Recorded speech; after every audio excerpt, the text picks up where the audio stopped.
काय चाललं काका? काय नाही ते उडवीत होते. मग तुम्ही विमान नव्हते उडवीत काय? तू तुझं काम करतो का? हा करतो. काय मग कस काय येणं केलं? आणि या कोण आहे?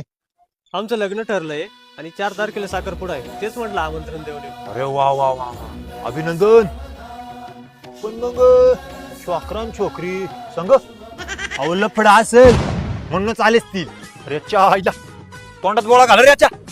नाही हो काका, आमचं अरेंज मॅरेजच आहे. हे पिंपळगावला चाललो होतो खरेदी करायला, तेवढ्यात तुम्ही दिसले, म्हणलं आमंत्रण देऊन जाऊ. बरं चांगली खरेदी करा.